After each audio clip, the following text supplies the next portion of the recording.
Hola, buenos días, buenas tardes, buenas noches, como siempre, desde el lugar en que nos veamos. Yo soy Lourdes y este es mi canal, Lourdes y Suele. Hoy vamos a hablar del tema comunicación, de cómo ha evolucionado, del telégrafo al móvil, cómo ha cambiado nuestra forma de comunicarnos. ¿Os habéis parado a pensar cómo nos comunicábamos antes del móvil, antes del teléfono? Hoy, con un clic, hablamos con alguien al otro lado del mundo. Pero no hace tanto, eso era toda una odisea. Aparte del correo, hacía falta un, un tema más rápido. Y el primero de esos inventos fue el telégrafo y tras él el telegrama. Aquel papelito corto era pequeñito, era azul, con unas tiras blancas que era donde estaba escrito el mensaje, con un papel blanco pegado, pequeño, con las palabras justas y contadas, sin florituras, porque se pagaba por palabras. Así, por ejemplo, se escribía de esta manera: llegaré 5, Barcelona, 18 horas. Justo llegar el día 5 a Barcelona a las 18 horas. En vez de decir, por ejemplo, le informo con alegría de que ha nacido mi primer hijo, se escribía: nació hijo, felicidades. Y solo pagabas por las 3 palabras.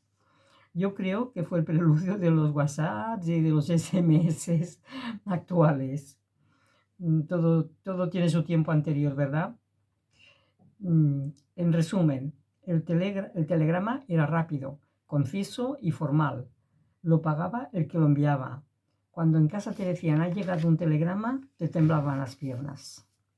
Porque los telegramas solían traer malas noticias o algo muy urgente y grave. Y te lo traían personalmente a casa, fuera la hora que fuera.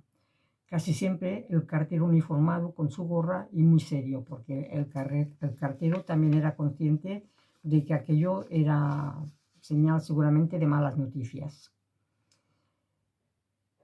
Era un silencio extraño el que se producía hasta que mi madre lo abría, porque normalmente era mi madre la que estaba en casa, pues mi madre la que recibía.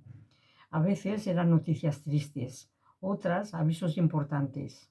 Una vez me llegó uno a mi nombre y era de una empresa para decirme que me contrataba.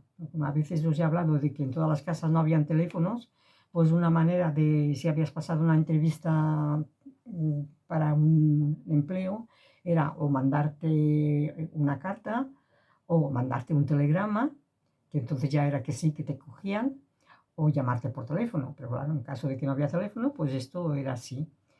Luego llegó el teléfono. Bueno, el teléfono ya estaba, lo que pasa que en plan así más, que lo tuviéramos más a mano, ¿no? Que revolucionó el mundo. Pero en muchas casas, como la mía, no era algo habitual. Yo no sé si lo he contado, pero recuerdo que cuando ya solicitaron un teléfono, les pusieron el aparato de teléfono, que me acuerdo que era de color verde, de baquelita, y estuvo 9 meses tapado con un paño encima del recibidor de la entrada, hasta el día que nos dieron línea. Y ese día estábamos comiendo y oímos ring, ring, y nos pegamos un susto de miedo. Y era el teléfono. Y una voz femenina diciendo pues que bienvenidos, que ya teníamos línea y ya podíamos usar el teléfono. El teléfono era más para oficinas, bancos, empresas, tiendas grandes, restaurantes caros, eso en un principio. En casa, si te querías comunicar, ibas en persona a casa de quien quisieras o le mandabas una carta o, en caso extremo, un telegrama. Recuerdo que en los pueblos el que tenía el teléfono normalmente era una tienda o un bar y se convertían en una especie de oficina telefónica donde cogían avisos. Alguien llegaba a casa y te decía: Lourdes, dentro de 15 minutos te llamará tu amiga María. O si estaba en casa de mis abuelos, dentro de 15 minutos te llamará tu madre, para que estuvieras ahí ya que ibas esperando a que te llamaran y procurando ser breve por la propia intimidad de que no querías que te oyeran hablar o lo que hablabas, y también por no molestar al propietario del teléfono si es que era una casa particular. Más tarde aparecieron el telex y más tarde el fax. Y eso ya parecía ciencia ficción. o sacado de una película de James Bond, de Agente 007. El telex se usaba sobre todo en las redacciones de periódicos y en la radio, porque les llegaban las noticias de todo el mundo y eran inmediatas. En las casas particulares yo no he conocido ningún telex. Y el fax, cuando apareció, parecía un invento mágico. Podías verlo escrito, se mandaba todo tipo de información, papeles, fotos, contratos. Bueno, yo aún tengo una impresora y fax. Lo que pasa es que no tengo línea fija y como no tengo línea fija, solo lo puedo hacer servir como impresora o hacer fotocopias. Y yo recuerdo una vez una entrevista al cantante Rafael, bueno, los de mi edad y también más jóvenes, porque aún ha estado en activo hasta el año pasado que tuvo aquella enfermedad en la cabeza. Bueno, pues él explicaba que cuando era novio de Natalia Figueroa y estaba de gira, se comunicaban a través del fax, porque claro, las cartas tardaban días en llegar y las conferencias eran internacionales, le valían un pastón. Y entonces una manera fácil y bastante más económica que las llamadas internacionales, pues era el fax, era el punto medio, era rápido, era fácil, cómodo y hasta romántico. Y a mí me hizo mucha gracia cuando lo oí. Y está por YouTube, ¿eh? En alguna entrevista, no sé en qué entrevista es, porque claro, tiene tantas, pero yo lo vi por YouTube, esta entrevista. El fax, pues oías un pitido y ya veías cómo iba saliendo el papel con el mensaje que te mandaban. Y esperabas que como si la máquina te estuviera hablando. En aquella época, el teléfono público era un clásico esencial. Había cabinas en las calles, en las plazas, en los bares. Las cabinas normales, las clásicas, eran de cristal y metálicas. No, las rojas de Inglaterra, no, de Londres. Aún existen algunas, han retirado muchas, pero aún quedan. Y luego se pusieron de moda unas cabinas que ya no te metías dentro, sino que solo era ponías la cabeza y ya está. Me parece que son azules, aún queda alguna por ahí. La puerta era un espacio muy pequeño, la puerta era plegable, muy incómoda, la verdad. Si llovía entrabas y te mojabas, y si era en verano te asabas de calor. Habían cabinas muy bien ubicadas y a veces estas que estaban bien ubicadas había una cola de gente esperando su turno que no veas, yo lo he visto. Tenías que tener siempre muchas monedas a mano, porque, o si no, unas fichas que eran expresamente para llamar por teléfono. Me parece que se compraban en el estanco, las cambiabas, porque no sabías cuánto te costaría la llamada, porque si no, seguro se cortaba antes de acabar la conversación. Y a veces, si se alargaba mucho la conversación, el que esperaba afuera te tocaba con la mano en los cristales para espabilar que salieras, porque claro, la gente esperaba llamar por teléfono. Yo de jovencita con mis amigas nos gustaba gastar el dinero tontamente y hacer llamadas telefónicas. Había listines dentro de las cabinas, buscábamos un número al azar y llamábamos y nos inventábamos cualquier historia y montábamos una broma y nos lo pasábamos bien. Nos encantaba sobre todo llamar a alguien que se llamara Casa Cubierta en catalán. Normalmente lo hacíamos en catalán. Y nos decíamos, escolti'm, ¿qué es Casa Cubierta? ¿O qué es casa cubierta? Y nos decían no. Y entonces decíamos, ¿y cómo lo hacen cuando llueve? Una tontería, una chorrada.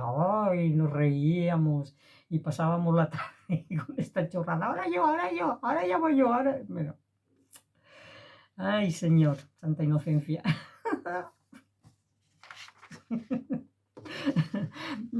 Y hablando de cabinas, en 1972, José Luis López Vázquez protagonizó una película corta, me parece que era de Antonio Mercero, titulada La cabina.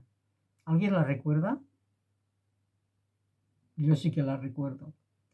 Era inquietante, terrorífica.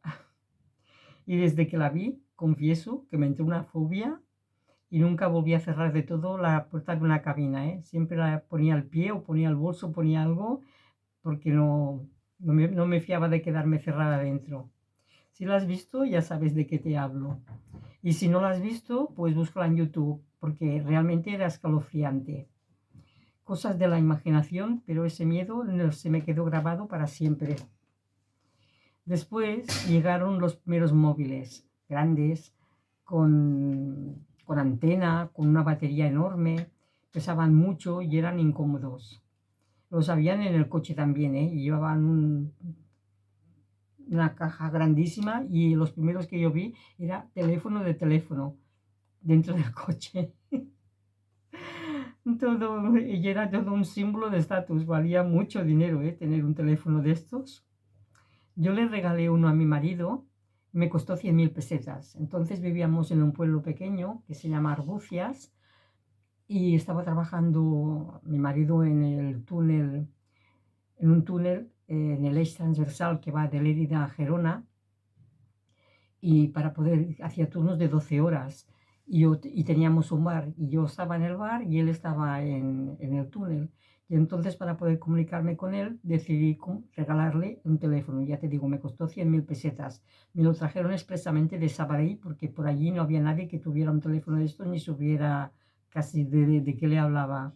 Estoy hablando más o menos del año 85. Una odisea. Una odisea, con la antena sacada en el balcón de casa, este punto sí, este punto no, aquí con la mano alzada y la pierna derecha levantada o la pierna izquierda levantada y, y si no teníamos que salir del pueblo a la carretera a un cierto punto determinado y allí había cobertura. Madre mía, madre mía. Entonces veías gente que hablaban por la calle y te pensabas que estaba loco. Cuando veías una persona hablando sola, pues te pensabas que estaba loco. Pero es que resulta que luego con el teléfono móvil casi todo el mundo hablaba por la calle y el que no hablaba era el que estaba loco. Porque ahora hablamos en cualquier sitio. Lo hacemos constantemente por la calle, aunque estemos en el lavabo, hablamos por teléfono. Entramos a una tienda hablando por teléfono, estamos en el bar, en el restaurante hablando por teléfono. Ya casi que nos da igual o casi, a veces yo pienso que hay personas que les encanta que les oigan hablar porque hablan de negocios o hablan de lo que sea y como que se hacen los grandes. Bueno, esto es una manera de pensar mía. A mí no me gusta hablar por teléfono, no me gusta hablar nada. Yo con el WhatsApp soy la mujer más feliz del mundo. Yo mando WhatsApps y ya tengo bastante. Que mando WhatsApps y que me manden WhatsApp. Pero hablar por teléfono es que no me ha gustado nunca. ¿No? Aparte de las bromas que hacía por teléfono. Pero tener conversaciones, tener que llamar a alguien, uf, me pone de los nervios. Me pone de los nervios, me ataca. Y ahora pues ya ves, tenemos de todo. Tenemos SMS, tenemos WhatsApp, tenemos videollamadas, tenemos audiollamadas, tenemos podcast, tenemos YouTube, tenemos. Podemos llamar, mandar fotos, documentos. Hemos pasado de esperar una carta durante semanas o días, impacientes, por si no nos contestan, y ahora estamos impacientes si no nos contestan al segundo timbrazo. Cogemos el móvil, aunque estemos en el baño, como he dicho antes. A veces, muchas veces, echo de menos esa espera, esa emoción de abrir un sobre, de abrir una carta, de oír la voz que te llega de lejos. Pero también pienso en lo maravilloso que es poder ver la cara de una persona querida al instante cuando la llamas, o está haciendo un viaje, o tú estás haciendo un viaje y te puedes comunicar con tu familia y te puedes ver la cara, eso es fantástico también. Y bueno, así que, ¿qué voy a decirte? Comunícate, pero con corazón, con cariño. Date permiso para brillar, sin prisa y sin miedo. Y si tienes algo por compartir, pues me lo dejas en un comentario. Y hasta la próxima. Adiós.